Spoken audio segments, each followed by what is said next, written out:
Hello. This is our second Q&A session for the plotting for commercial fiction. I didn't get in as early as usual, but when you're ready, go ahead and post in the chat bar that you're here and you're on board and you're ready to go.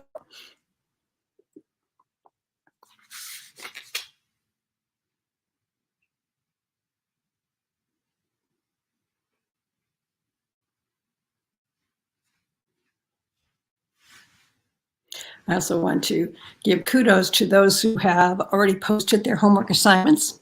I know it looks easier than it is. So I'm very, very happy that folks are jumping in and also revisiting their homework. We are a small class, so I can do that for you this time. Someone says hello, but I don't see who your name is, so my apologies for not referencing you directly. And Louise is on board here. Nice to see you, Louise. Looking forward to your homework if you want to be posting it at some time.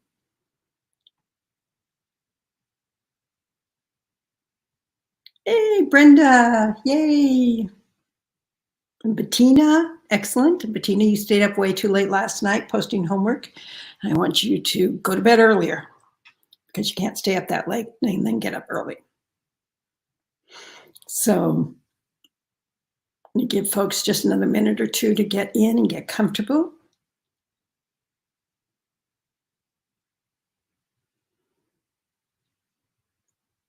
And again, for those, I wanted to thank those who did post. And that was very helpful because all of us can learn from each other in this course. So, sorry to hear about arthritis, Louise. That's a bummer. No problem. You get the homework in when you can. Jen got a puppy yesterday. Lovely. And there's another person I'm waving hello at you, but I don't know who you are because it just says Facebook user. So you got a puppy. Our puppy, who's about a year old, got a new kitten yesterday. So that's been interesting. It's one of those words. So we're going to go ahead and get started here so that you have plenty of time to ask questions, etc. There has been or will be, honey. I think he ran away. I think he escaped. But I did want to give you the heads up that if it hasn't already posted, hey, there's Gloria, already there's going to be more templates. Have they posted yet? Yes. Okay, yes, he says that they are posted. So you have access for this week's work, with is 3 templates for 4 and 6. There's also going to be 2 illustrations to give you a concept when we're talking about the concepts of subplot and secondary storylines. So the handout there are 3 homework assignments, and there's 4 quizzes in this week that was posted today. So those who are ready to move forward, great. Those who aren't quite ready yet, you can watch those while you're doing other work. So, Christy, I hope you're improving health-wise, and this is not killing you. But I wanted to make a note of the fact that the homework that was last week, homework 1, 2, and 3, looks easy, but it isn't. And part of that challenge of it for a lot of us as writers is that we naturally are inclined to write novels, which is long. Now, all of a sudden, I'm asking you to go short. And it is in going short that can be a challenge for some of us. because we want to explain. We're used to taking a page or a whole paragraph or a chapter to get the concepts across that we're trying to get. And that is a good skill. But the business part of writing, which is what the questions were doing, is learning to drill down and down and down and down into who our characters really are. So if you have had the time to look at other people's posting and my feedback to other people's posting, you're going to see a number of times that my voice gives out. Just a second, sorry. A number of times that people are writing too much. Instead of having 3 aspects of a person's character, people are writing whole sentences and a personality trait based on another personality trait, or those type of issues get in our way. And I've asked a number of you to revisit, and thank you for those who did, because you can already see the difference. Because my pushing you is to get clarity. Biggest challenges in the character traits is that he is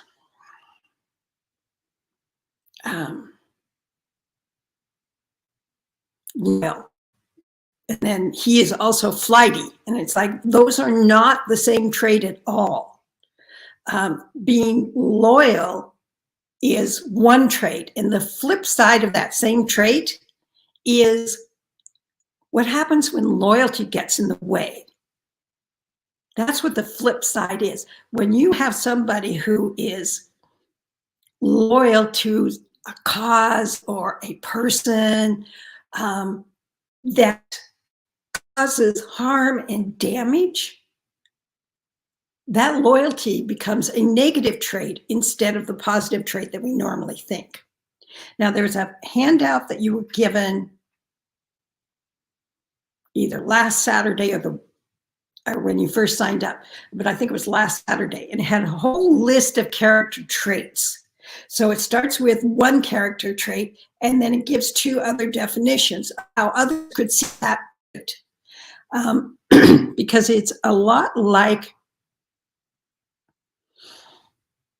you go into work in a new job, and someone introduces you to T.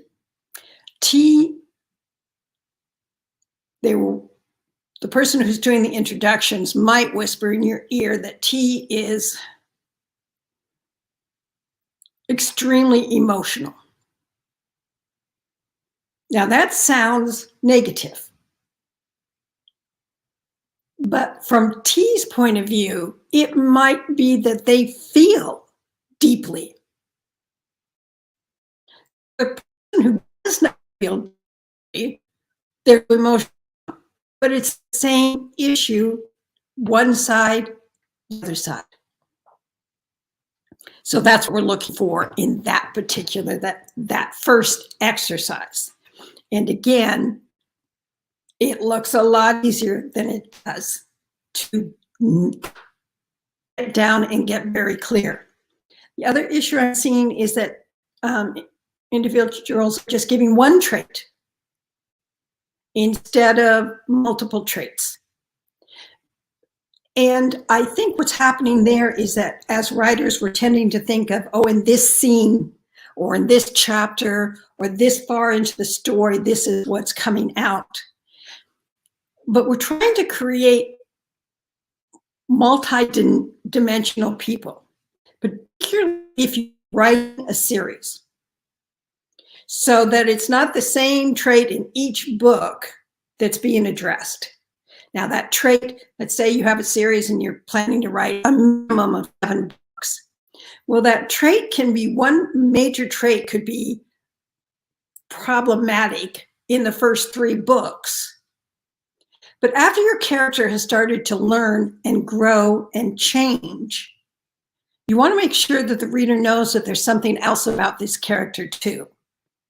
Again, some traits make it easier for a character to act in certain situations and other traits in other situations.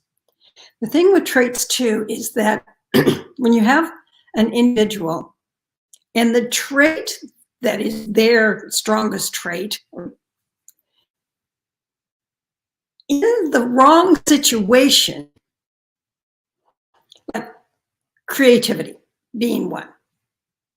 Creativity is something that if you've grown up in a non-creative family, and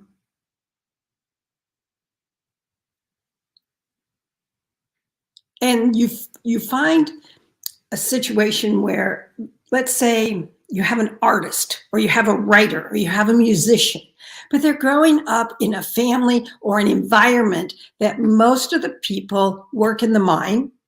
Most of the people work 9-to-5 jobs. This is what you do. This is what you go into. That person is going to be out of sync with and get the message probably very early that creative part, you can do it as a hobby, but it doesn't matter. But for a creative person, it's kind of like saying, you can't write anymore. And that's like cutting off the breath for a creative person.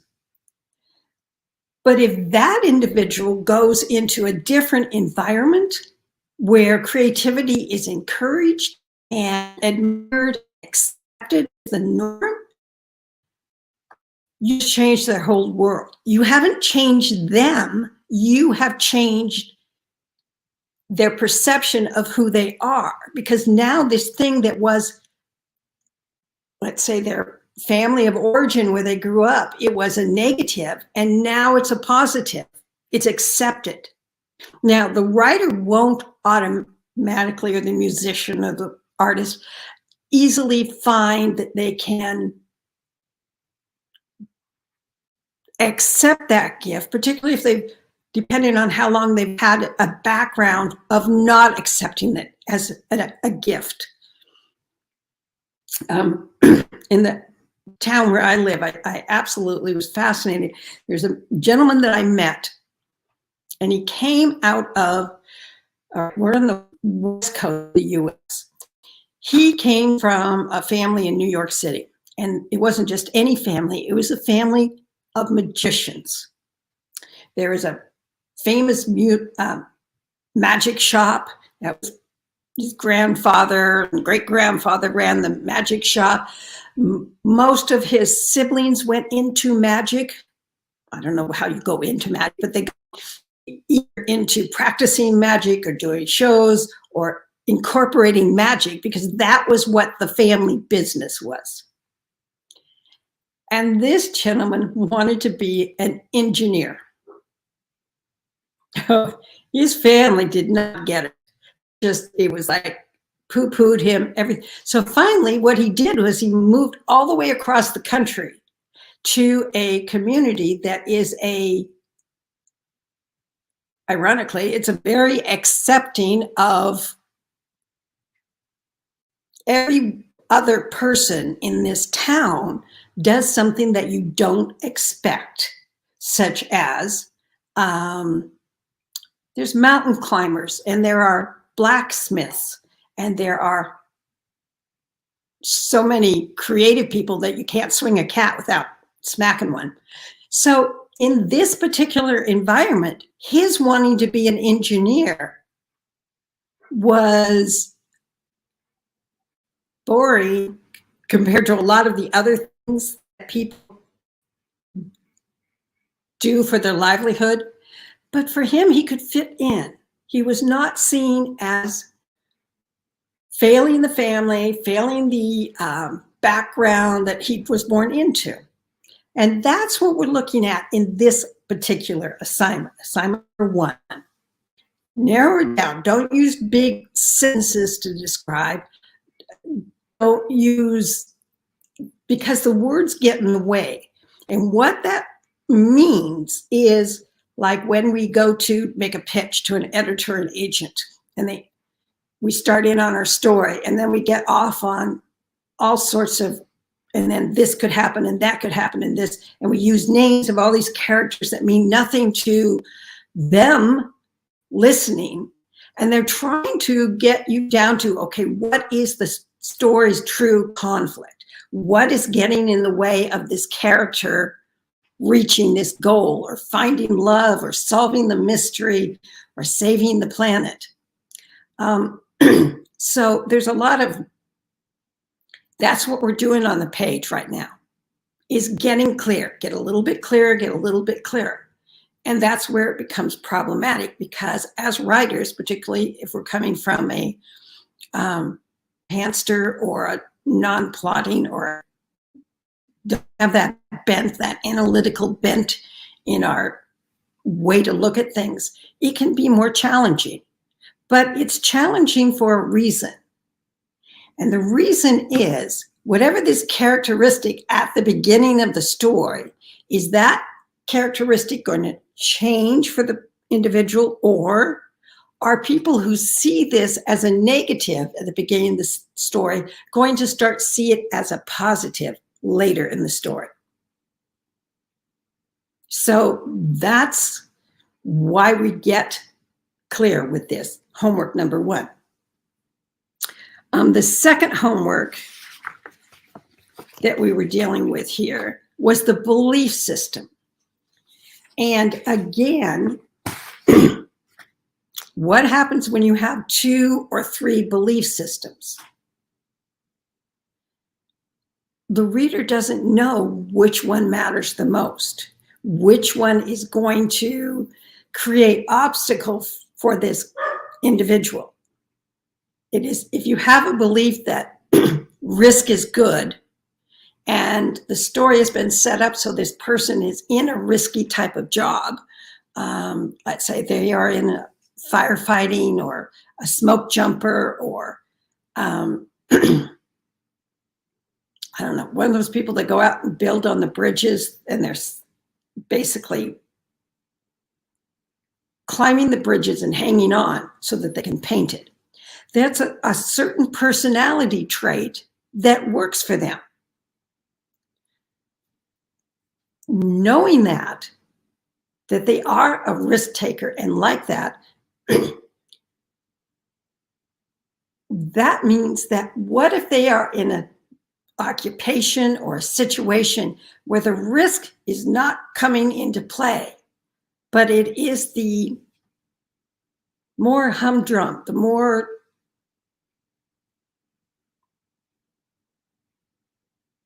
you're doing the same thing day after day after day. Now that's going to be a problem for this particular character, because it doesn't fit who they are. There's a wonderful book that I read years ago, and it was a romance. It wasn't a long romance, probably about 65,000 words, but it was, the woman was to a man who was a risk taker, and he was a sports car driver or something like that. Well, he died young, to say the least, because he was in that was his passion. That's what he loved. She knew that, accepted it, and then he died. And so she was very focused on, I think she had a bookstore, something that was safe, something that was no risk involved. And she was staying away from other guys because the biggest thing that she feared was getting drawn into caring for or loving another risk taker. So she ended up, which was out of character for her, to have a one-night stand with a man. Didn't know anything much about him at all. First name, basically. And she got pregnant.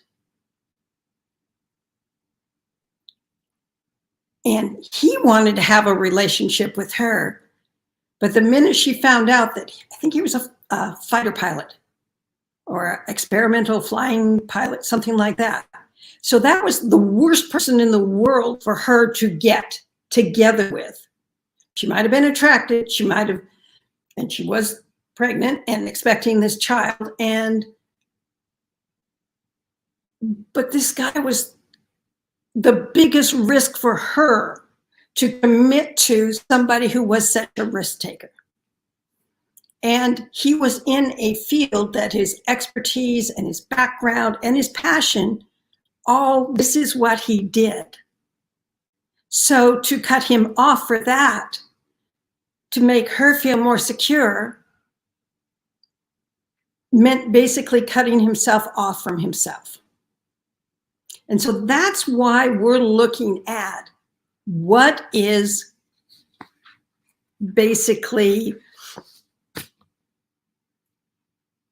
the trait and how do other people see that trait.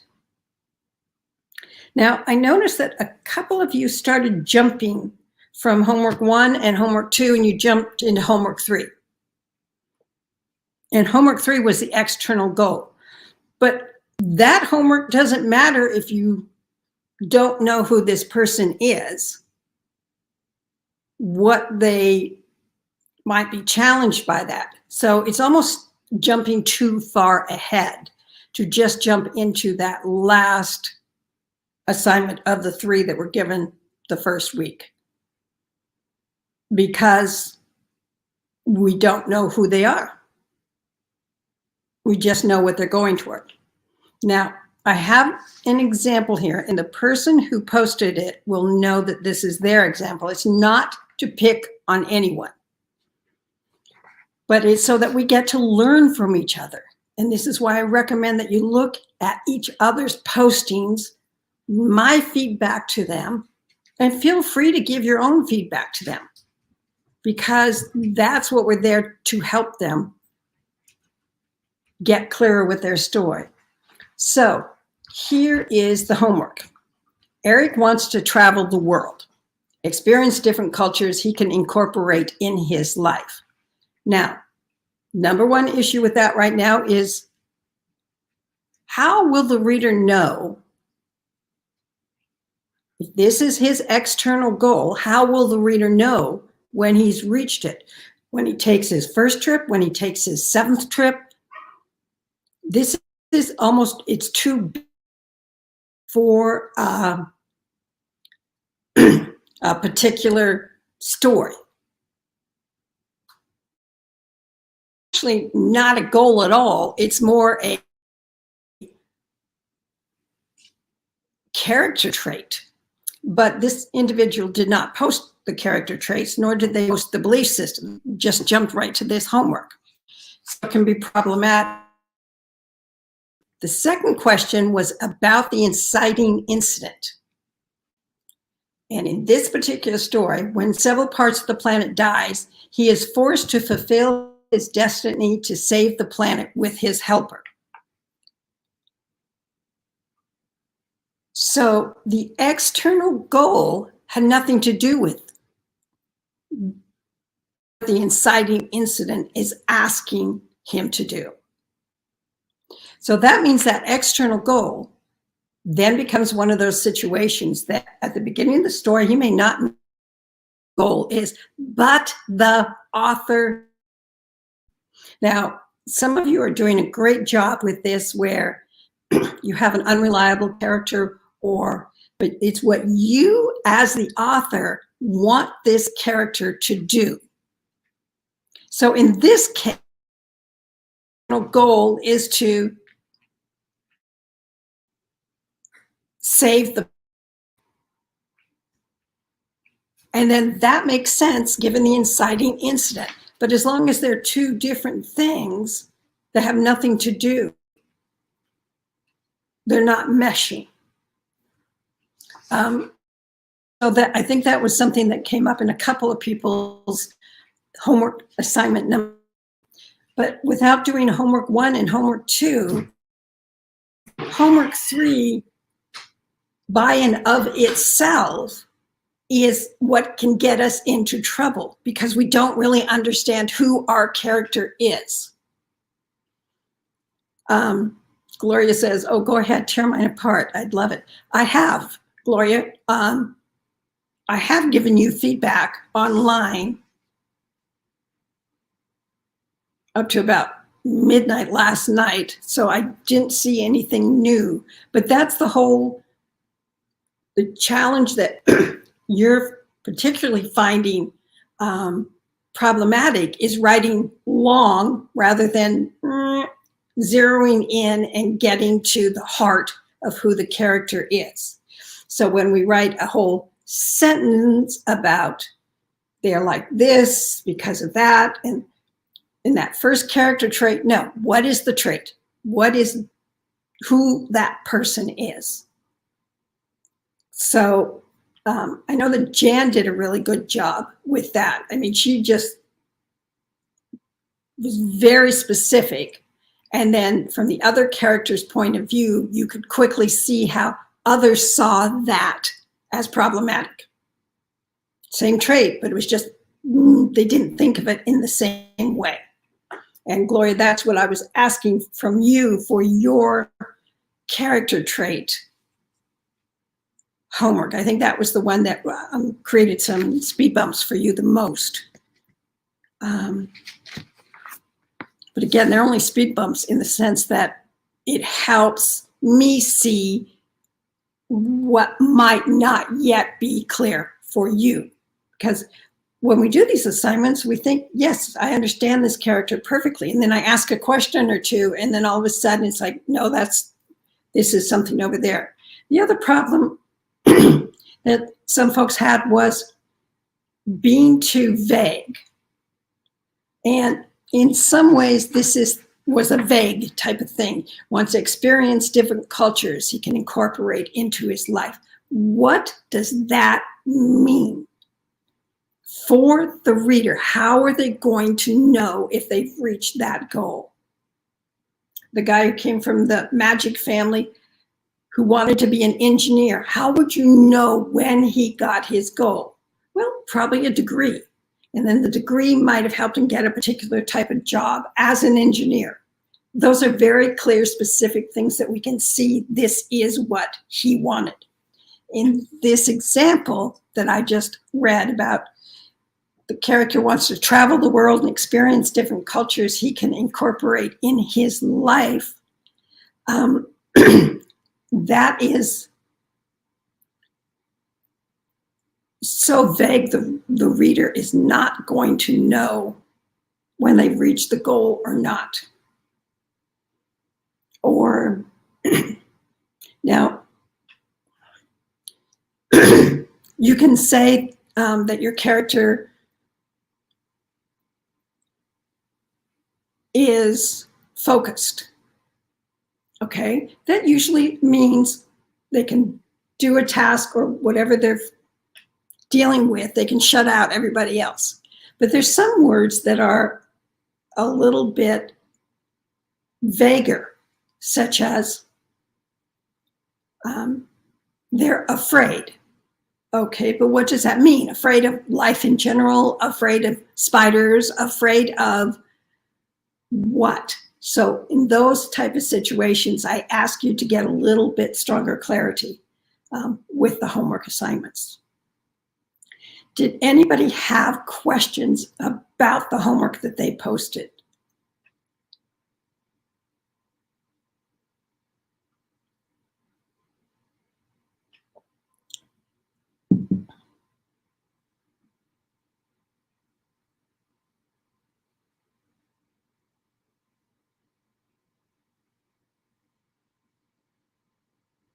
Pretty impressive. I would say at least half the assignments that were posted are a rewrite, and so doing that really out of that. Robert asks, should others' perceptions be of the 6 traits the main character sees? Yes, for the most part, because what was happening, Robert, in yours in particular, and I'm sorry about my throat, I don't know what's wrong, but if the person thinks they are creative, and then nobody else mentions that issue, as in flighty or artsy fartsy or whatever you want to call it, then it is, you've given the reader too many traits to try and keep track of. So yes, the perceptions of the others are about the specific trait this character thinks their strength and other people might think is not such a great strength. Because if you look at in Casablanca, how other people, Rick was very happy with where he was in his life. When the story opened, he was very self-contained. But what other people saw was a cynical nature, was an isolation, was his loneliness. So by seeing that from the others, we had a better idea of who Rick was, that this might be a coping mechanism, and then we find out why over the course of his story, but that it wasn't that trait. And Robert says, what about another character seeing something in the character no one else sees? As long as it's linked to the trait in some way. So you have someone, let's say, who is hesitant to act. Now, another character can see that they are thoughtful or discriminating, or they don't jump in wildly. So it's the same trait, but they're seeing something in that character that no one else is seeing, including that character themselves. And you're going to get that. What we don't want to have with is that too many things going on. And we're shifting our readers' attention, particularly as in the opening and the early getting to know this character. So again, we have character X over here. And they think they are these three traits. And they're positive. And they think these three traits are opportunities. You know, that they're not the flip, that they're just negative or negative in the situations that they have seen that character so far. But then if you have three other characters and they're seeing something different, then the reader is like, well, who is this character if these people are seeing something that's radically different than anybody else is seeing? And that's where it can become problematic. Now, if one person sees something different, that's probably not going to trip you up too much, but you're trying to let a reader clearly understand who this character is. But if you have three characters seeing something that this character doesn't see at all, it's going to confuse the reader. And in commercial fiction, we're not reading to be confused that easily. We investing of the time. Think of, let's say you've gone to a movie that is a movie that is supposed to be intriguing or convoluted. The movie,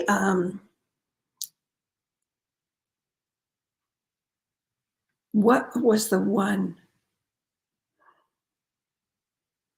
It was a movie about the guy who was a psychologist or psychiatrist, and he worked with people, and someone broke into his house. And the next thing we see is this man working with a young boy, and understanding that young boy. So, but it was very consistent. At the end of the story, we found out who this man was. And it wasn't what the Sixth Sense. That was it. The Sixth Sense. You go to the end of that story and it's like, never saw that coming. But when you go back, it was foreshadowed all the way along. But it was consistent. He wasn't, there weren't, we could track it.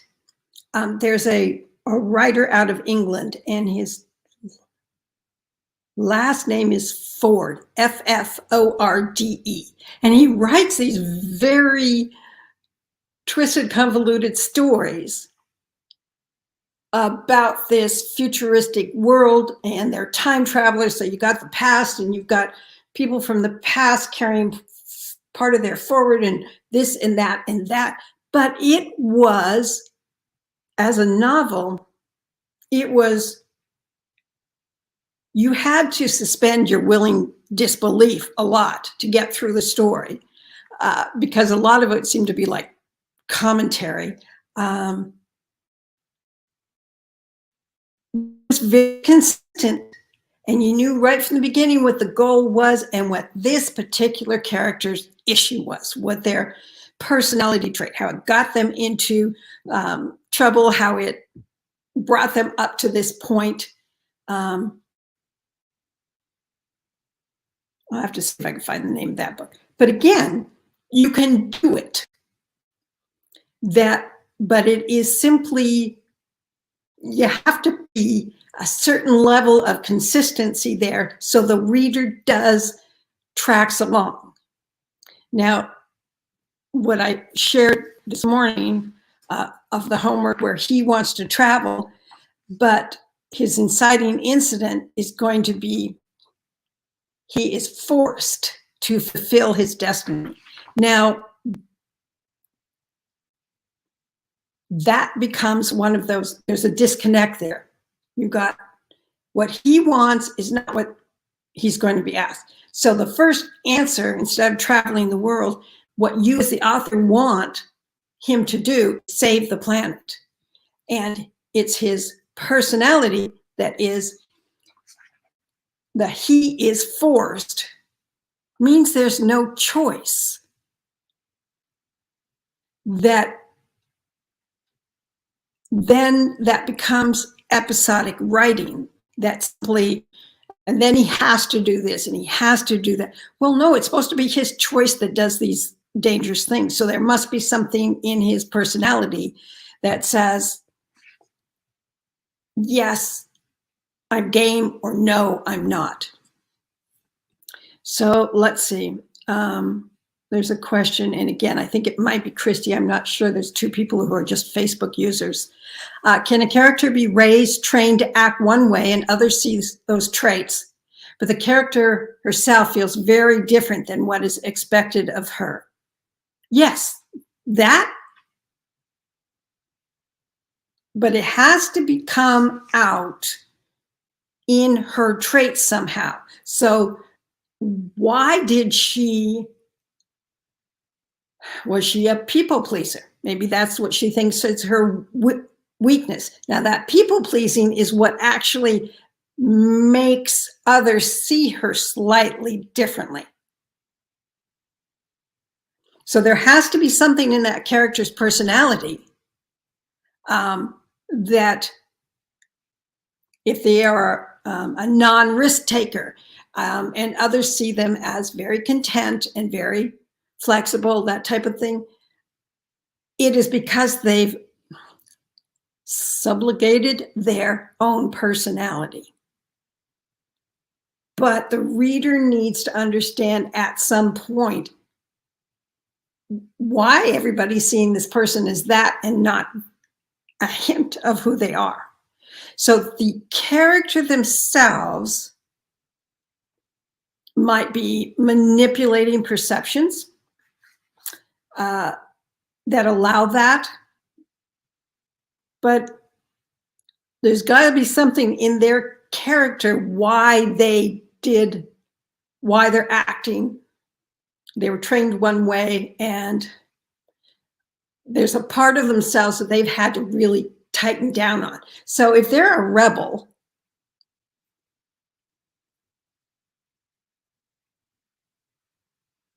but they've been raised to be compliant,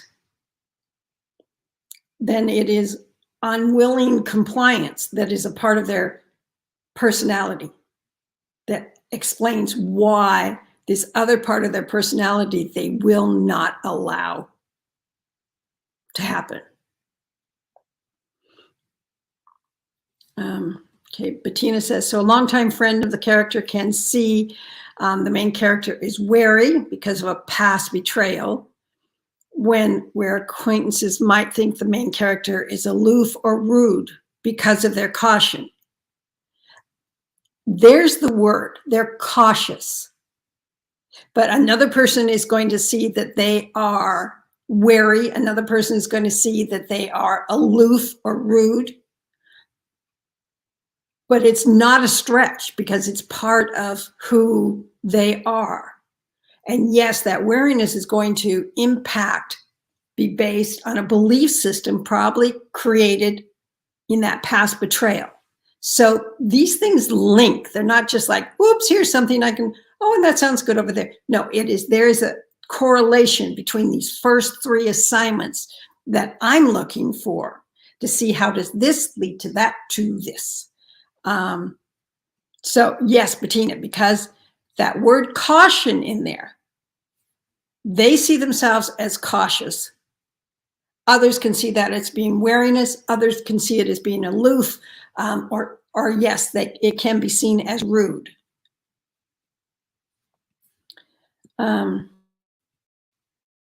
Okay, character is heir to the throne. So that's the external occupation that she's born into. She does not like duty. So, and it says she likes to be adventuresome instead of constantly participating in her duties.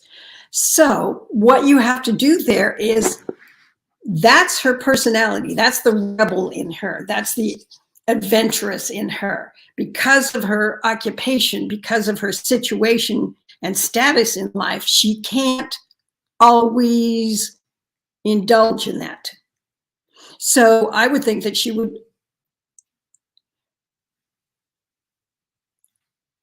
might not want to be the heir to the throne, but she's also,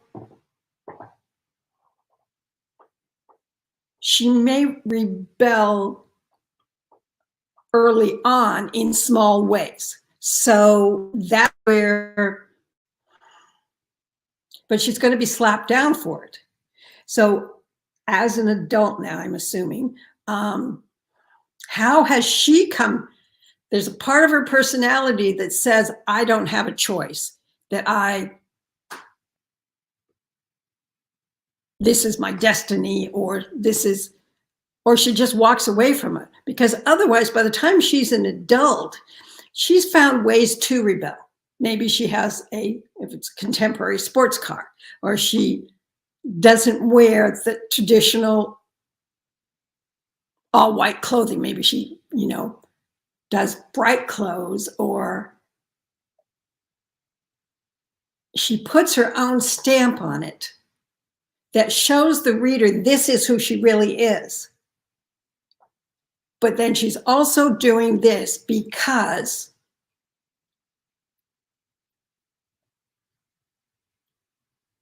why? What happens if she walks away? There's probably something that's going to happen. And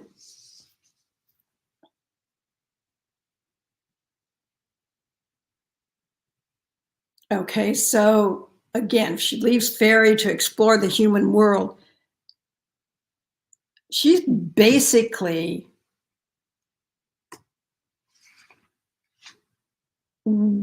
that's the adventurous part, but she's got to have something more in there.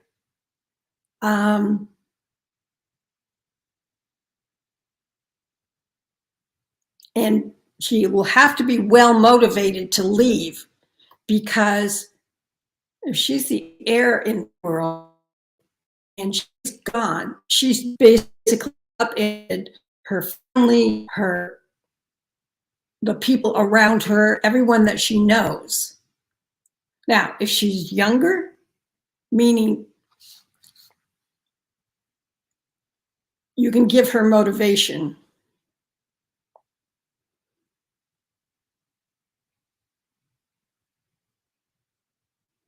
Okay, I think this is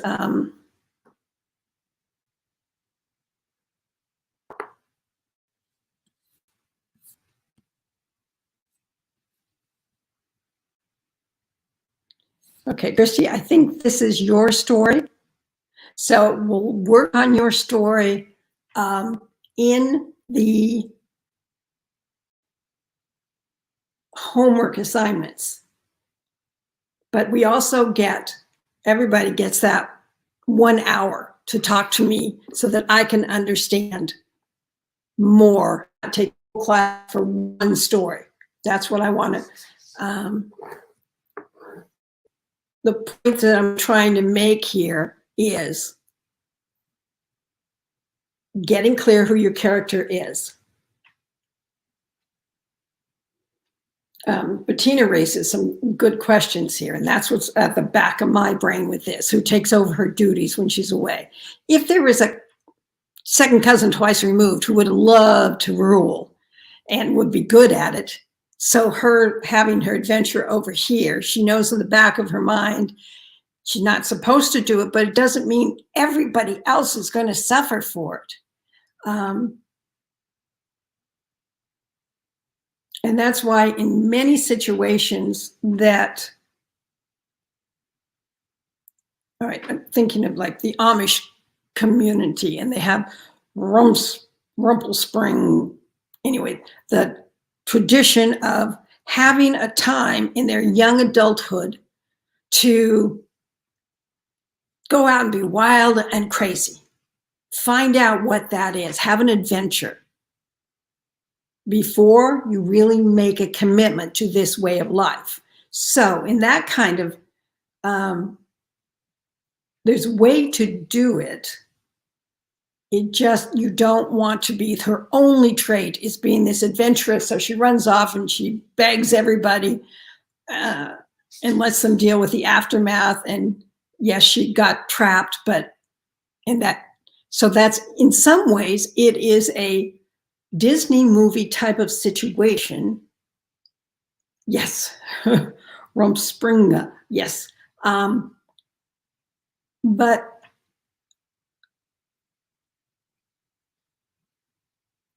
there's a reason that Disney characters use as a main character someone who tends to be not a child, but they're first kind of out in the world, because so a lot depends on the rest of the situation. Someone who is 18, 19, 20 are going to make certain types of choices that they haven't thought through, that etc. And that's why Disney uses them, because we can have empathy with those characters.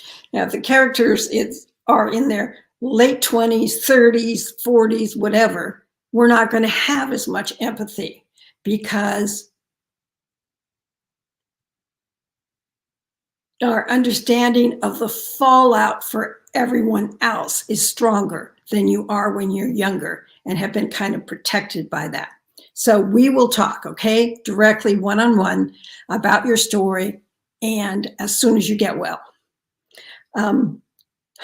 Robert says, Rumspringa comes from the German word for jump around. I never knew that. I think that's wonderful.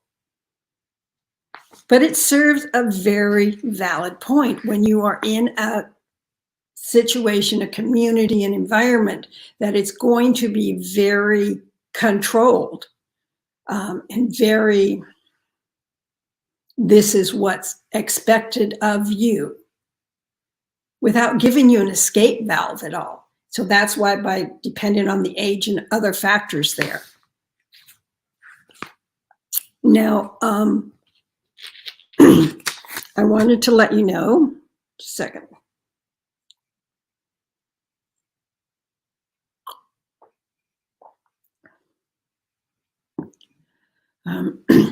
Tech guy gave me some honey lemon ginger tea so that hopefully I can talk better here. But if you haven't done homework 1, 2, and 3, I ask you to do those before you jump into this coming week's lectures, because these things are building one upon the other, just like the templates do. And again, I wanted to be clear about the templates. The opening questions in the templates connect to the last template. So oftentimes you're repeating things, but it's to make sure that there's a connection. And then you go into what these questions that focus on what should be happening at this part of your story. And then the last questions lead to the next template. So sometimes it feels like, but I already answered this. And if that's okay, you copy and paste. That's what function is there for.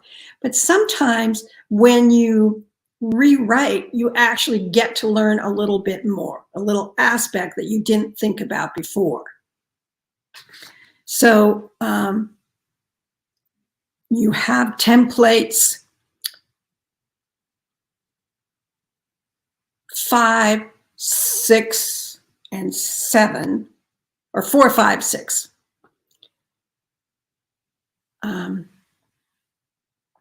So we're moving on here, and which means that we're moving past that first twist point, that first in our challenge that we did for those who attended that.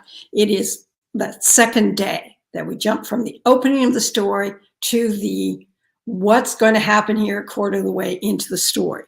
Well, we've been looking at all the details leading up to that in the templates, but now we're going to be jumping. Next assignments are going to be from template 4, template 5, and template 6.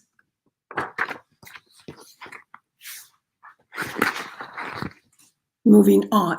And Robert asked, I was already planning to revisit homework number 3 today. Can we resubmit our assignments? Absolutely. Just make a note on the top of it that it's a resubmitting.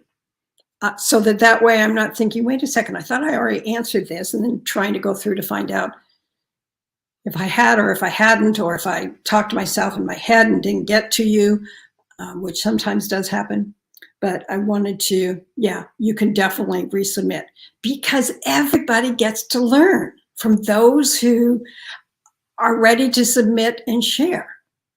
Even if not more so, when there's something in there that I can help you with, then someone can see, that's what my problem is in thinking about my particular homework. Because again, when you don't submit at all, you don't get feedback. And you think you're doing, but it's not quite. And if you're going to be published, if that's what your goal is, you're going to have to take feedback at some point from someone. So when you go to conferences, you're not going to get feedback directly unless you hand in your manuscript for one of those situations where 3 agents or editors sit down and they read openings of stories and give pretty brutal, this makes no sense kind of feedback, which is not helpful at all. Robert was smart, of course. He copied all the comments and pasted them into his documents so they're handy for reference.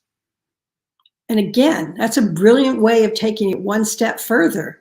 So you can see, and again, please be aware, you do not have to take my feedback as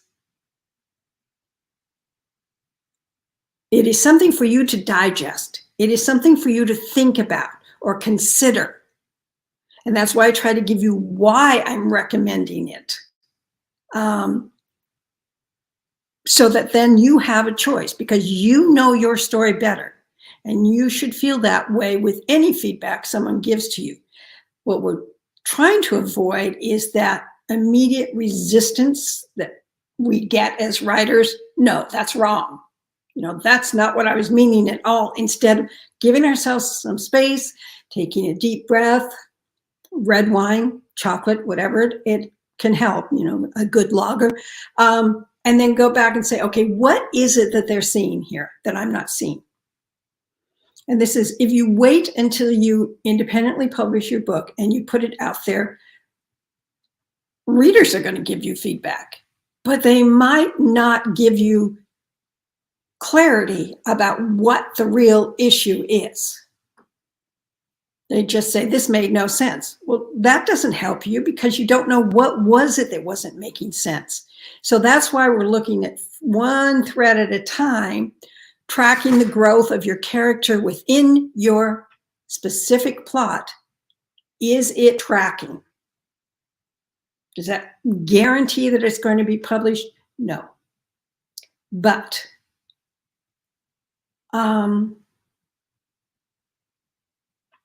it's giving you that through line, though, that makes it stronger.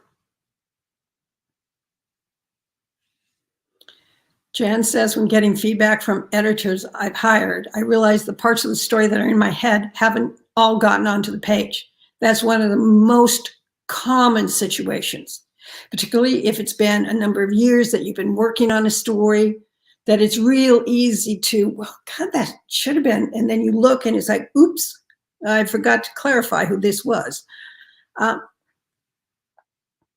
Louise, I'm having trouble figuring out what genre I'm writing. And I have 1.5 books that are romance, and this book is different and not sure where it fits. Louise, tell me what happens at the end of your book. What happens to your main character at the end of your book? And again, that's for anybody who's having challenges in determining.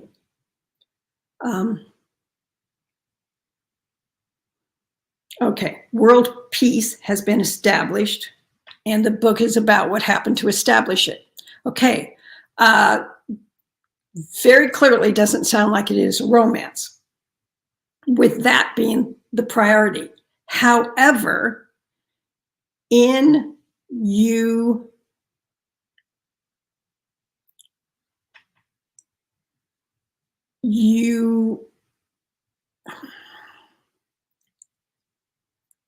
world peace is a big goal to have established in one book. All right, it's kind of like saying, well, I'm going to be elected to stop poverty. Well, that's not an easy fix. So be aware of that. And Louise, if you want, we can do our one-on-one together to talk about the other aspects of it, that it has a romantic element that helps them or hinders them from reaching their goal. But keep in mind, the reader has to buy that world peace. So if you can make sure that you can show what is meant by that.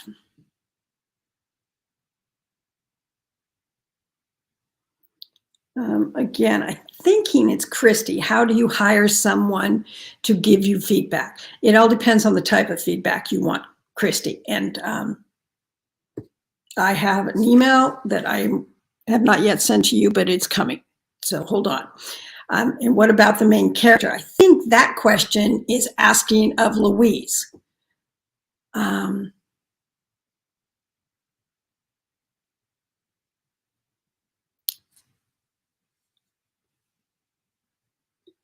Okay, so Louise already acknowledges that it's probably going to be more than one book, which means it is definitely not a romance, but you could have a romantic element that doesn't get resolved until the second or the third of whatever the book series is. Bettina says, the templates help me figure out some world building for book 2 that now I need to introduce in book 1 rewrites. And that's why, particularly when you're working on a series, many times that's what we're finding out is deeper into the series. We find out, I wish I would have done this very early on, but didn't know about it. And that's where the templates too can help. Louise, yes, it might be more. Jan says, I followed blogs of agents and editors for years. Many offer edits, and they will do usually at a price.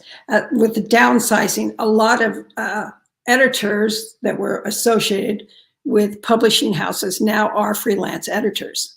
So Robert Harrell says it took Tolkien 3 volumes to get there, and even then it wasn't absolute peace, just removal of the primary menace. Exactly.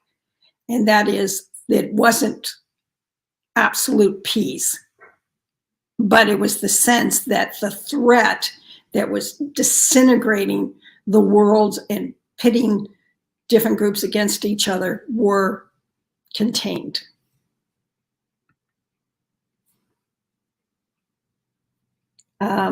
And again, Louise, I've gotten good feedback in critique groups. The challenge with critique groups is that oftentimes, if it's a group that you're meeting with on a fairly regular basis, you, as the writer, can talk through the issue, or they know what's going on in your story because you've talked about it, you've gotten feedback, you've made changes to it. They are not cold readers for you anymore. They don't give you feedback. You know, again, some may be really good at commas, other people may be really good at finding a character when a character's working outside of a character, or some critique groups are really good at giving you support. And that's fine, but it's different than what you're going to get from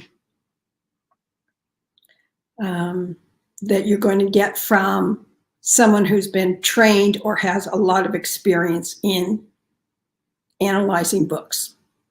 So Jan says, I found critique groups sometimes say, that's good. Absolutely. That does you no good, because it's like, all right, but what? I want more. How do I improve if all I'm getting is that's good? Because you don't know what that means. That you don't know if that means that's good, as in they couldn't find anything to add to it, or that's good because it was easy to read, or that's good. It's almost a cop-out of the critique partner doing that, because they're not putting the work into giving you actionable information that you can then use, incorporate, consider, and move forward.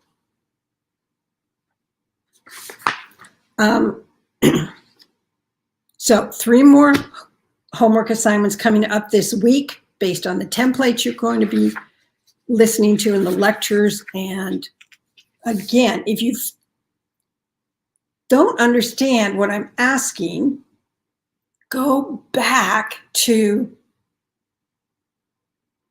the movie selection, because in those movies, it's the templates given to you. So you can see how in Fifth Element, this is the traits that this character had, and this is the traits other people saw of that character.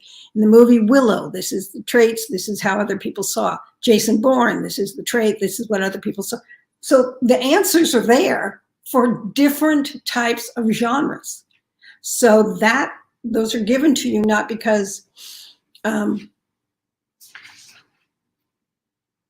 I write or I like to watch movies. I want to give you concrete examples. So there's, I believe, 5: Aeon Flux, Willow, Fifth Element, Jason Bourne, and Finding Nemo. So one of those I'm hoping you can find and watch that movie if you've never seen it, or watch it again, because, and no, there isn't Casablanca there. but there's 5 movies to help you see how does this really relate in real-time storytelling. So again, it's another tool. It's like looking at the answers that other people are posting and the critique they're getting. Robert says, I belong to a writers group that encourages very specific comments with critiques. Sandwich between positive specifics. Absolutely.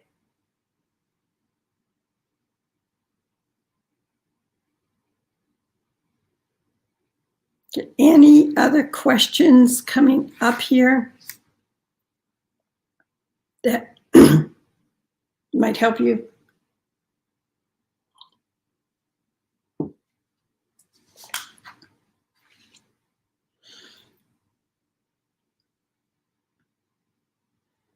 Okay, our next Q&A will be next Saturday, 10 a.m. West Coast time. So that's consistent for you. And if you can't make it, that's what the replay is for. Also, #Q if you have specific questions in the Facebook group. And post your homework or repost your homework, just so that this is your learning curve. So it's the opportunity. And if you are one of the ones who, Louise, Christy, want to talk one-on-one now, we can do that.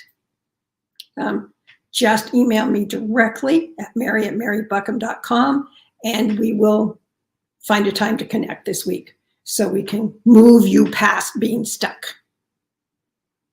So, all right, folks, I have another workshop to do here. So appreciate your being here. I appreciate the hard work I'm seeing, and everybody take advantage of reading other people's homeworks because it will help you.